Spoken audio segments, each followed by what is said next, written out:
Hello बच्चों, कैसे हैं आप सब। I hope you all are fine. So welcome back to my channel learn cymatics. मैं कनिका, आपकी साइंस और मैथ टीचर, एक और वीडियो के साथ आपके सामने हाजिर हो चुकी हूँ। ठीक है, आज की वीडियो में हम क्या पढ़ने जा रहे हैं। आज की वीडियो में हम आर्किमिडीज प्रिंसिपल के बारे में पढ़ने जा रहे हैं, जो कि बहुत ही ज़्यादा इम्पॉर्टेंट टॉपिक है, इंटरेस्टिंग टॉपिक है। आपकी डेली लाइफ से जुड़े मैं कुछ एग्जाम्पल्स लूँगी, उनकी हेल्प से ही आपको ये प्रिंसिपल मैं समझाऊंगी। तो आपने क्या करना है, वीडियो में एंड तक बने रहना है। और जिस बच्चे ने अभी तक मेरे चैनल को सब्सक्राइब नहीं किया, चैनल को जाकर सब्सक्राइब करें, बेल आइकन को जो है प्रेस करें, ताकि लेटेस्ट नोटिफिकेशंस आपको मेरी वीडियोज़ की टाइमली मिल सके। ठीक है, आर्किमिडीज प्रिंसिपल आपका फिजिक्स के चैप्टर में आएगा। 10th क्लास में आपने ये पढ़ा होगा। हम इसको क्या करेंगे, ब्रीफली पढ़ेंगे। ठीक है, ये लॉ को आपने क्या करना है, ध्यान से समझना है, अपना माइंड पूरा फोकस रखना है वीडियो में, तभी आपको बातें जो है क्लियर होंगी। तो चलिए देखते हैं आर्किमिडीज प्रिंसिपल में क्या है, क्या इसके स्टेटमेंट है। साथ साथ ही आपको पॉइंट्स जो है नोट डाउन करने होंगे। बच्चों, आपको आर्किमिडीज प्रिंसिपल दिया किसने था, ये रिजल्ट दिया किसने था, तो ये नाम से ही आपको पता चल रहा होगा। आर्किमिडीज ने ये अपना एक प्रिंसिपल दिया था। ठीक है, आर्किमिडीज नाम से ही उन्होंने अपना एक प्रिंसिपल बनाया और उनका ही नाम क्या था, आर्किमिडीज था। तो इसकी स्टेटमेंट हमें क्या कहती है, when a body is immersed fully और partially in a fluids, it experiences an upward force that is equal to the weight of the fluid displaced by it। अब ये आपको स्टेटमेंट लग रही है टफ लग रही है ना देखने में, तो हम क्या करते हैं, हम स्टेटमेंट में से इस पार्शियली को रिमूव कर देते हैं। हमने इस स्टेटमेंट में से इस पार्शियली को हटा दिया है। ठीक है, अब स्टेटमेंट पढ़ो। When a body is immersed fully in a fluid, it experiences an upward force that is equal to the weight of the fluid displaced by it। ठीक है, अब बच्चों यहाँ पे फ्लूइड्स क्या है, फ्लूइड्स क्या होते हैं, व्हाट आर फ्लूइड्स। फ्लूइड्स वो होते हैं, फ्लूइड्स क्या होते हैं, जो फ्लो करते हैं, जिनकी प्रॉपर्टी फ्लो करने की होती है। या तो वो वाटर हो सकता है, या फिर वो गैसेज हो सकती हैं। ठीक है, या तो वो पानी है या वो गैसेज है, दोनों ही क्या करती हैं, फ्लो करते हैं, दोनों ही फ्लूइडिटी की प्रॉपर्टी को क्या करती हैं, सेटिस्फाई करती हैं।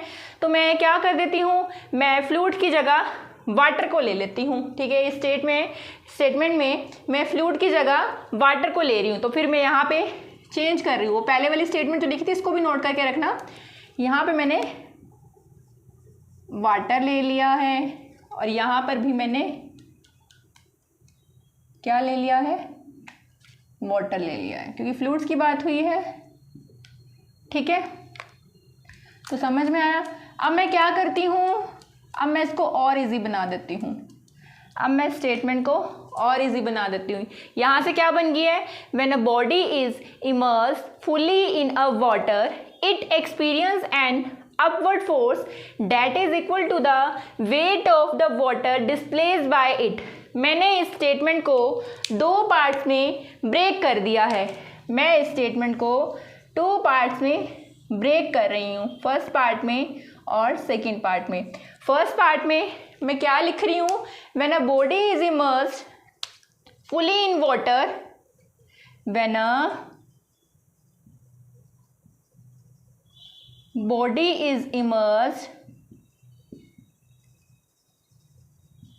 fully in water,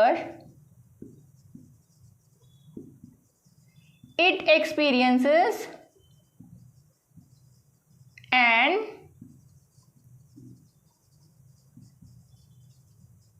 upward force।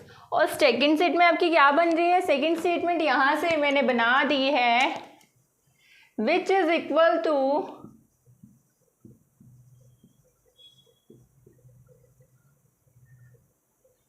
weight of water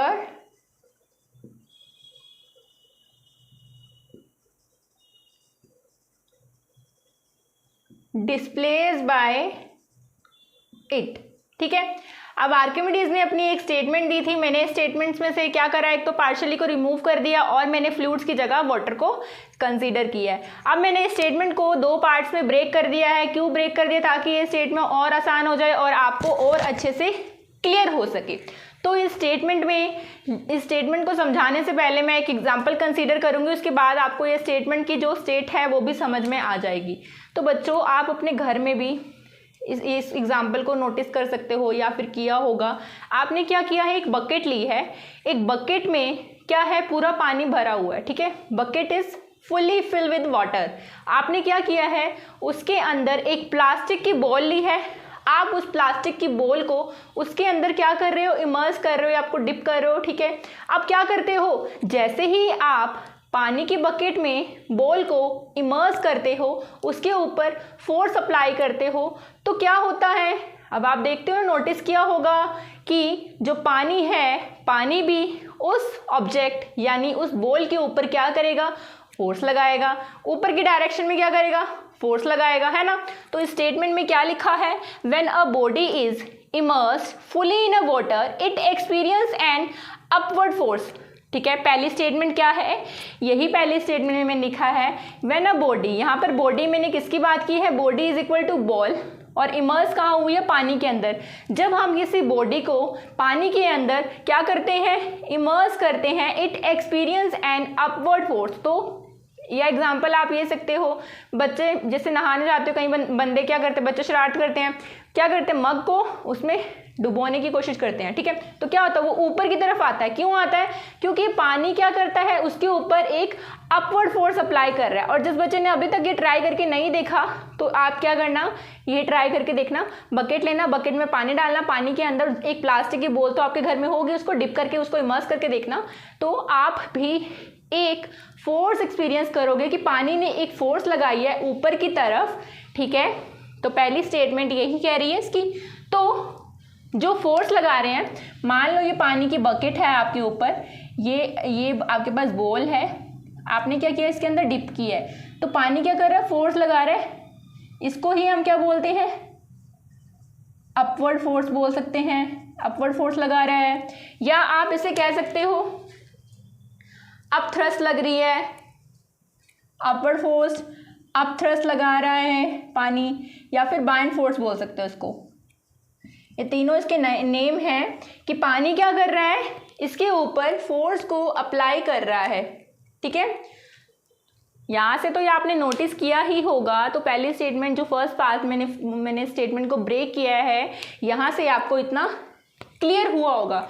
हाँ, अब बात आती है कि मैंने ये तो कह दिया है कि पानी ने उस ऑब्जेक्ट यानी उस बॉल के ऊपर अपवर्ड फोर्स को जो है अप्लाई किया है, लेकिन हम उस अपवर्ड फोर्स को कैसे मेजर कर सकते हैं, how to measure an upward force, कैसे हम उस अपवर्ड फोर्स को मेजर कर सकते हैं, चलिए देखते हैं।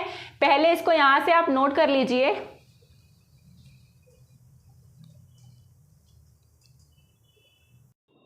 हाँ जी बच्चों, how to measure this upward force, how to major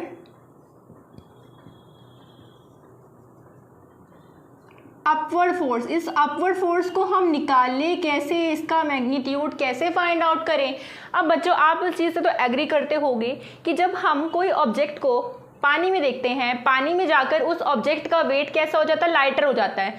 जो वेट उसका एयर में होता है उसके कंपैरिजन में अगर हम किसी वेट की पानी में बात करते हैं तो वो लाइटर हो जाता है। मान लो मैंने अगर किसी बॉल को कंसीडर किया है तो बॉल का जो वेट है वो पानी के अंदर तो लाइटर हो जाएगा और एयर में उसका वेट कुछ और होगा। ऐसा क्यों होता है, ये अपवर्ड थ्रस्ट के कारण होता है, अपवर्ड फोर्स के कारण होता है, ये कह लो बाइंड फोर्स के कारण होता है। इसीलिए जो उसका वेट है वो कम हो जाता है। तो हम क्या करेंगे, अपवर्ड फोर्स को हम निकाल लेंगे कैसे, upward force is equal to weight of object in air minus weight of an object in water. तो हम इसे निकाल लेंगे कैसे अपवर्ड फोर्स को, जितना वेट उस ऑब्जेक्ट का एयर में है उस वाले वेट को हम जो पानी में वेट है उससे हम क्या कर देंगे, सब्ट्रैक्ट कर देंगे। ठीक है, अब हमें पता है कि पानी में अगर कोई भी चीज़ जाती है तो वो लाइट हो जाती है। लाइट क्यों होती है, थ्रस्ट की वजह से। लेकिन एयर में तो उसका वेट क्या रहेगा, ज़्यादा रहेगा। तो अपवर्ड फोर्स का मैग्नीट्यूड हम ऐसे फाइंड आउट कर सकते हैं। ठीक है, अब मैं एक चीज़ करती हूँ, मैं एक चीज़ कर रही हूँ यहाँ पर, ये फॉर्मूला नोट कर लेना, इम्पॉर्टेंट है, बुक में नहीं मिलेगा आपको, ये मैं आपको बता रही हूँ, इजी हो जाएगा यहाँ से। तो अब मैं क्या करती हूँ, पहले केस में से तो ये तो केस सेकंड, जो ये केस फर्स्ट था जब हमने इसमें प्लास्टिक की जो बॉल है डिप की थी। अब मैं क्या करती हूँ, ये बॉल जो होती है, देखी होगी आपने, प्लास्टिक के बच्चे खेलते हैं, ये ना ओपन होने वाली बॉल है। मैंने इस बॉल के अंदर कुछ कॉइन्स को ऐड कर दिया है। मैंने ये बॉल ली है, इस बॉल के अंदर कुछ कॉइन्स ऐड कर दिए हैं। अब ये बॉल हो गई है विद कॉइन्स। अब इस बॉल में कुछ कॉइन्स ऐड हैं। ठीक है, और मैंने क्या कर दिया है, इस बॉल के साथ एक स्ट्रिंग को लगा दिया है। ये स्ट्रिंग लगा हुआ है, आप इस पिक्चर में भी देख सकते हैं, मैंने बोर्ड पर भी ड्रॉ कर दिया है। ठीक है, मैंने एक बॉल ली है, उसमें कुछ कॉइन्स को ऐड कर दिया है, उसको एक स्ट्रिंग से अटैच कर दिया है। ये है एक स्ट्रिंग। ठीक है, अब मैं क्या करती हूँ, मैं इसका वेट मेज़र कर लेती हूँ, इसका वेट कितना है, मैं इसका वेट मेज़र कर लेती हूँ यहाँ से। ठीक है, तो जो इसका वेट आएगा वो तो रियल वेट आएगा ना, जो इसका वेट आएगा वो तो रियल वेट आएगा ना एयर में, जो एयर में है उसको रियल वेट आएगा ना, पानी में जाके ही तो कम होता है, एयर में तो रियल वेट रहेगा। तो मान लेती हूँ मैंने इसका जो वेट मेज़र किया है, मैंने जब इसका वेट मेज़र किया है वो 500 ग्राम आया है, जो इसका रियल वेट है, या कह लो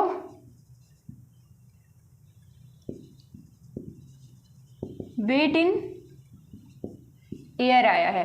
ठीक है, मैंने इसका वेट किया है, इस स्ट्रिंग के ऊपर जो एक मेज़र करने के लिए स्ट्रिंग लगा हुआ है, स्ट्रिंग के ऊपर एक मेजरिंग स्केल भी लगा हुआ है, तो उसने इसका वेट मेज़र किया है, वो कितना आया, 500 ग्राम आया है, जो कि रियल वेट है, और ये एयर में वेट है। ठीक है, अब मैं क्या करती हूँ, ये तो रियल वेट था वोट इसमें एयर में, अब मैं इसको क्या करती हूँ, मैं इसको यहाँ से इमर्ज कर देती हूँ वाटर में।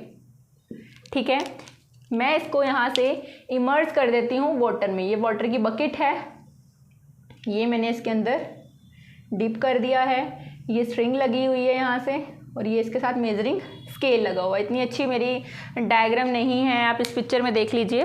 तो मैंने क्या कर दिया है, इसको इसके अंदर इमर्ज कर दिया है। अब मैंने वेट चेक किया है, अब मैं वेट दोबारा चेक करती हूँ। मैंने वेट को चेक किया है तो वेट कितना आ रहा है भाई, वेट तो और डिक्रीज हो गया। अब वेट कितना आ गया, 200 ग्राम आ गया है। मैंने जैसे ही इस बॉल का वेट, जब मैंने स्ट्रिंग को लगाया, मेजरिंग स्केल लगाया, कुछ कॉइन्स इस बॉल के अंदर ऐड किए, तो उसका वेट 500 ग्राम था जब मैंने एयर में लिया। लेकिन जैसे ही मैंने इस बॉल को इस पानी वाली बकेट में, जो कि पानी से भरी हुई है, उसके अंदर इमर्ज किया, तब इसका वेट डिक्रीज हो गया है, 200 ग्राम हो गया है। ठीक है, तो ये पानी में वेट में, मतलब पानी के अंदर इस वेट में क्यों कम आया है, क्यों लूज हुआ है, ये तो हमें पता है कि ये लूज क्यों हुआ है, अब थ्रस्ट की वजह से हुआ है। ठीक है, ऐसा क्यों हुआ है, पानी ने अपवर्ड फोर्स लगाई है, ये पानी है, पानी क्या कर रहा है, अपवर्ड फोर्स लगा रहा है। पानी क्या कर रहा है, इस बॉल के ऊपर अपवर्ड फोर्स लगा रहा है। ठीक है, मैंने पहले भी बताया था वेट क्यों लूज होता है, इस अपवर्ड फोर्स की वजह से जो है लूज होता है। ठीक है, तो आप कह सकते हो ये तो इसका रियल वेट था, जब हमने इसका एयर में वेट की बात की तो उसका रियल वेट था, लेकिन पानी में जाने के बाद इस बॉल ने अपने वेट को क्या कर दिया है, कम कर दिया है, लूज हो गया। दैट मीन्स ये इसका कैसा वेट है, अपेरेंट वेट है। कैसा वेट है, अपेरेंट वेट है। जैसे ही पानी में गई और वेट क्या कर दिया, इसने लूज कर दिया। दैट मीन्स ये कैसा है, इसका अपेरेंट वेट कह सकते हैं, क्योंकि बॉल का वेट क्या हो गया, कम हो गया, इसलिए इसको हम अपेरेंट वेट कह रहे हैं। और इस लॉस हुए वेट को हम कैसे फाइंड आउट करेंगे, इस लॉस हुए वेट को हम कैसे फाइंड आउट करेंगे, देखते हैं। यहाँ से मैं इसको यहाँ पे इरेज कर देती हूँ, पर फिर दोबारा लिखना पड़ेगा। मैं यहाँ पे लिख देती छोटा छोटा। तो जो ये वेट में लॉस आया है इसको हम कैसे फाइंड आउट करेंगे, इसको हम कैसे फाइंड आउट करेंगे, जो हमारा रियल वेट है, जो हमारा रियल वेट है उसमें से हम अपेरेंट वेट को क्या कर देंगे, सब्ट्रैक्ट कर देंगे। जो हमारा रियल वेट आया है उसमें से हम अपेरेंट वेट को क्या कर देंगे, सब्ट्रैक्ट कर देंगे। ठीक है, मैंने क्या कहा, पहला केस में हमने सेकंड केस कंसीडर किया है, दोबारा से सुन लीजिए। एक बॉल ली है, बॉल के अंदर कॉइन्स है, उस बॉल को एक हमने स्ट्रिंग से अटैच करके एक स्केल से लगा दिया है। फिर हमने उस बॉल का वेट मेज़र किया है, जो कि रियल वेट है, जो हमने एयर में मेज़र किया है, वो आया 500 ग्राम। अब मैं क्या करती हूँ, उस बॉल को उस बकेट के अंदर, पानी वाली के अंदर डिप कर देती हूँ, इमर्स कर देती हूँ। तो अब मैं क्या नोटिस करती हूँ कि जो बॉल का वेट है वो कम हो गया है। लेकिन लास्ट जो मैंने बात की थी, लास्ट सेक्शन जो अभी मैंने पीछे अभी आपको पढ़ाया 2 मिनट पहले, तो मैंने बात की थी कि पानी में जाने के बाद उस ऑब्जेक्ट का वेट रिड्यूस कैसे हो गया है। मैंने कहा कि वो वेट रिड्यूस हुआ है क्योंकि पानी क्या कर रहा है, अपवर्ड फोर्स को अप्लाई कर रहा है। ठीक है, तो उसकी वजह से वेट में क्या आ गया, लॉस आ गया। तो जब पानी में डाला तो उसका वेट क्या हो गया, 500 ग्राम से 200 ग्राम पर आ जाता है। ठीक है, तो ये तो उसका रियल वेट था जो हमने एयर में मेज़र किया था। लेकिन पानी में जाने के बाद जो वेट रिड्यूस हुआ है, चेंज हुआ, दैट मीन्स उसका अपेरेंट वेट है।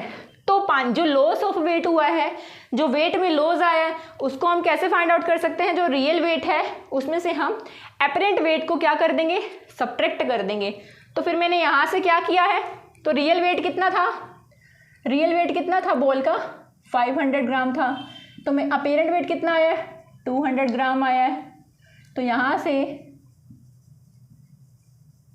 ठीक है, तो वेट में कितना लॉस हुआ, वेट में 300 ग्राम वेट में लॉस हुआ है। ठीक है, और हमें पता है बॉल का वेट क्यों लूज हुआ है, अपवर्ड फोर्स की तरह से यूज हुआ है। तो अपवर्ड फोर्स भी यहाँ से, अब हमें पता है कि बॉल का वेट क्यों यूज हुआ है, अपवर्ड फोर्स की वजह से यूज हुआ है। तो यहाँ से आप बता सकते हो बॉल का वेट जो है अपवर्ड फोर्स की वजह से यूज हुआ है। तो अपवर्ड फोर्स कितनी आ जाएगी आपकी, कितनी अपवर्ड फोर्स लगी हुई है यहाँ पे, इतनी फोर्स लगी है, क्योंकि लॉस ऑफ वेट, जो बॉल का लॉस आया है वो अपवर्ड फोर्स के इक्वल है। तो upward force loss in weight की इक्वल आएगी। तो वेट में कितना लॉस हुआ है ये आपके पास दिखाई दिया है। तो आपके पास इतना ही क्या आई है, आपकी अपवर्ड फोर्स आई है। ठीक है, तो क्लियर हुआ यहाँ से। अब हम इसका स्टेटमेंट के जो है सेकेंड पार्ट पर चलते हैं। यहाँ से आपको क्लियर हुआ, मैंने कहा कि वेट में लॉस आया है, और वेट में लॉस होना किसकी वजह से, अपवर्ड फोर्स की वजह से। अगर वो चीज़ उसकी वजह से है तो वो उसके इक्वल ही होगी ना। तो कितनी अपवर्ड फोर्स निकली यहाँ से, आपकी 300 ग्राम की अपवर्ड फोर्स जो है निकली है। ठीक है, अब हम इसकी सेकेंड स्टेटमेंट पे आते हैं। यहाँ से सेकेंड स्टेटमेंट क्या कहते हैं, विच इज इक्वल टू, यानी कि विच इज यहाँ पे क्या है, ये अपवर्ड फोर्स है। विच इज यहाँ पे क्या है, ये अपवर्ड फोर्स है। तो upward force is equal to, upward force is equal to, मैं पहले क्लियर कर देती हूँ, इसे क्लीन कर देती हूँ तो अभी आपको ज़्यादा क्लियर होगा। यहाँ से नोट कर लीजिए इसे। तो बच्चों हम सेकंड स्टेटमेंट की तरफ चलते हैं। क्या है second statement, upward force is equal to the weight of water displaced by it. अब हम इसको प्रूव करने जाएंगे। अभी तक हमने कितना पढ़ा, हमने पढ़ा कि जो लॉस हुआ है वो किसके इक्वल है, अपवर्ड फोर्स के इक्वल। ठीक है, जो वेट हुआ लॉस में, मतलब बॉल की वेट में लॉस हुआ, वो अपवर्ड फोर्स के इक्वल है। अभी तक हमने इतना पढ़ लिया है यहाँ से। ठीक है, अब मैं क्या कर रही हूँ, अब मैं केस थर्ड को कंसीडर कर रही हूँ। अब मैंने केस थर्ड को यहाँ से क्या किया है, कंसीडर किया है। केस थर्ड में मैं क्या करती हूँ, केस थर्ड में मैंने एक बकेट ली है, वही पानी वाली बकेट है। अब ये बकेट क्या है, ये पानी की बकेट है और ये फुल भरी हुई है पानी से। ये इसका वाटर लेवल है, फुल है। ठीक है, इस बकेट में मैं क्या कर देती हूँ, होल कर देती हूँ। ये मैंने बकेट में होल कर दिया, ये होल है। इस होल से जो है पानी बाहर आएगा और एक यहाँ पे मैंने एक बाउल लिया हुआ है कि ये पानी जो है इस बाउल में गिरे आके, ठीक है। अब मैं क्या करती हूँ, वो जो बॉल थी, ये बॉल मैंने इसके अंदर डिप की है। ये इसका स्प्रिंग बैलेंस वही लगा हुआ है जो उसका वेट करेगा मेज़र। अब मैं क्या करती हूँ, मैंने इस बॉल को इस बकेट के अंदर डिप किया है जो कि पूरे पानी के साथ क्या हुई हुई है, फिल हुई हुई है। अब पूरा पानी भरा हुआ है तो पानी निकलेगा भी ना, तो पानी निकल गया, इसके अंदर आ गया है, इस बाउल के अंदर आके कलेक्ट हो गया, ठीक है।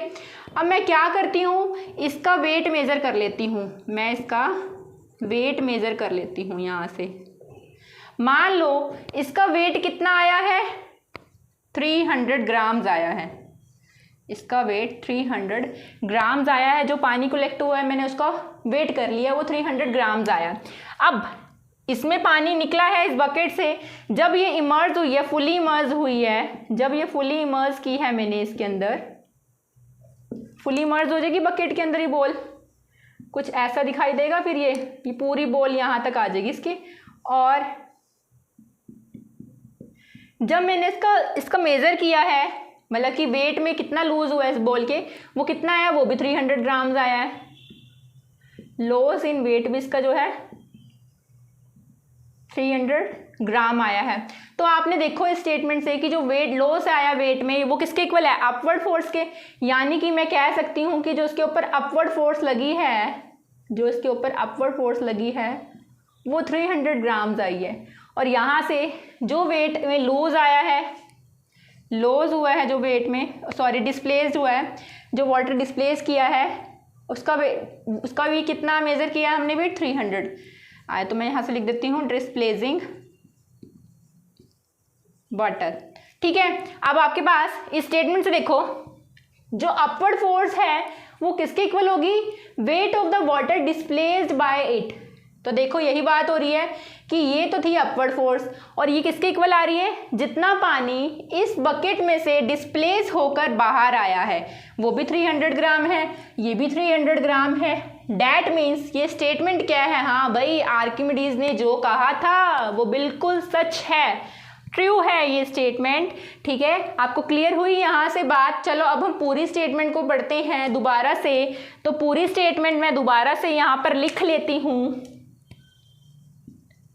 तो पूरी स्टेटमेंट मैं दोबारा यहाँ से लिख लेती हूँ, ऊपर से देखो आप भी क्या बनेगी, when a body is immersed, जब बॉडी इमर्ज होती है फुली, या फिर अगर आप पार्शली का केस भी कंसीडर करते हो या पार्शली, तो भी ये जो लॉ है वो सेटिस्फाई करेगी। Partially in water it experience an upward force which is equal to the weight of the water displaced by it। तो यहाँ से आपको लॉ क्लियर होती है कि जब हम किसी बॉडी को पूरी तरह से या हाफली क्या करते हैं, पानी के अंदर इमर्स करते हैं, तो वो एक अपवर्ड फोर्स जो है एक्सपीरियंस करती है। और जो वो अपवर्ड फोर्स एक्सपीरियंस करती है उसका वो किसके इक्वल होती है, जितना पानी का वेट वो डिस्प्लेस करता है ऑब्जेक्ट। तो यहाँ से आपको क्लियर हो गया होगा ना। तो आप ये पार्शली की बात कर सकते हो, तो पार्शली भी अगर आप किसी बॉडी को इमर्स करोगे तो उसके लिए भी ये लॉ सेटिस्फाई करेगी। और यहाँ पे आप वाटर की जगह किसी और फ्लूइड को भी जो है कंसीडर कर सकते हो, ज़रूरी नहीं है कि आपको वाटर ही लेना है। तो आप इसको किसी और फ्लूइड के लिए भी कंसीडर कर सकते हो, चाहे वो गैसेस की बात है। ये लॉ बिल्कुल ट्रू है, तो उनके लिए भी जो है सेटिस्फाई करेगी, ठीक है। तो यहाँ से नोट कर लीजिए, ठीक है। और कैसी लगी आज की वीडियो कमेंट सेक्शन में मेंशन कर ज़रूर बताना। अगर आपको मेरी वीडियो पसंद आए उसे लाइक करना, शेयर करना, कमेंट्स करना एंड मेरे चैनल को सब्सक्राइब करना मत भूलना, ठीक है। साथ ही साथ बेल आइकन को प्रेस कर देना ताकि लेटेस्ट नोटिफिकेशंस आपको मेरी वीडियोस की टाइमली मिल सके। ठीक है, सो आज की वीडियो जो है यहीं पर एंड होती है। अब हम मिलेंगे नेक्स्ट वीडियो में एक नए इंपॉर्टेंट टॉपिक के साथ। तब तक के लिए goodbye and thank you for watching my video. Bye.